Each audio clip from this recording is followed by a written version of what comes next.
Le crime contre l'humanité, 1942-1944. Oui, jackpot. Alors, je sais, certains vont me dire, Dieudonné, attention, est-ce que ce genre de discours devant un public pas averti, est-ce que ça n'est pas incité à la haine, antisémite? Non, je ne suis pas antisémite, que les choses soient claires. Ah, donc toi, ça te fait marrer. Non, je suis pas antisémite. Déjà, j'ai pas le temps. Et c'est ce que je disais. C'est ce que je disais à un passant juif l'autre jour que j'ai croisé. Enfin, je pense qu'il était juif. Le mec avait une kippa. Hein, donc, moins que ce soit un jeune humoriste qui se lance. Et le mec m'a capté immédiatement. Il m'a vu. Tu sais, il est en liberté, n'est-ce pas? Alors moi, c'est vrai, comme je suis un peu taquin, c'est...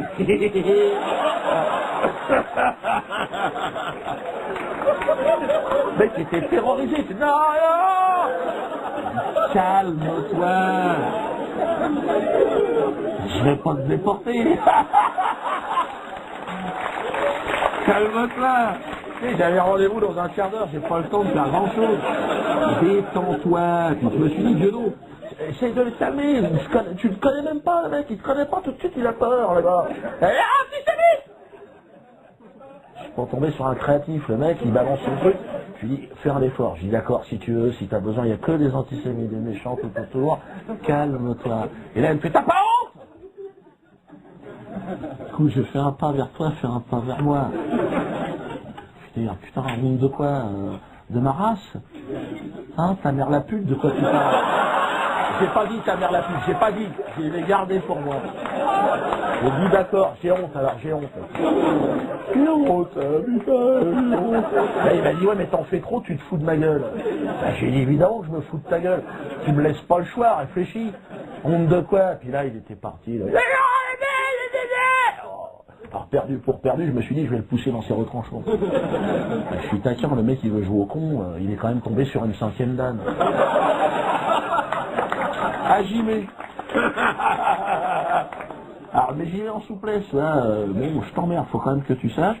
Et bon, mais toi je le mets à feu doux le mec.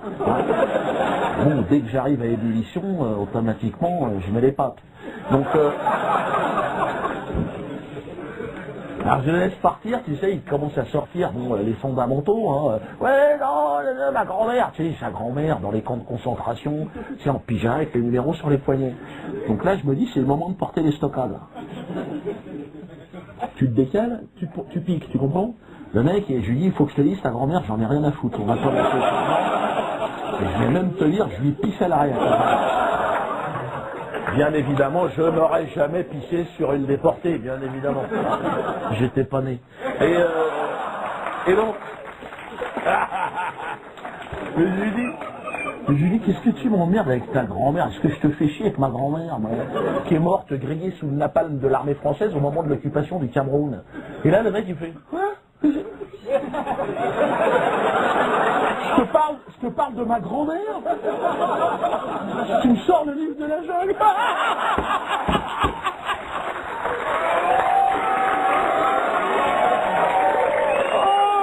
Je lui dis, bah oui, mais Balou, il est pas content, Balou. Il en faut peu pour être heureux. Là, j'ai pas le compte.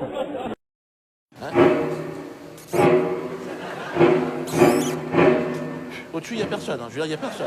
Donc là, encore plus haut. Ah, on est tout en haut, les gars. Au-dessus, c'est le soleil. François, la sens-tu qui se glisse dans ton cul, la quenelle? Là, on est en surface. Là, ça la sens-tu qui se glisse dans ton cul, la quenelle?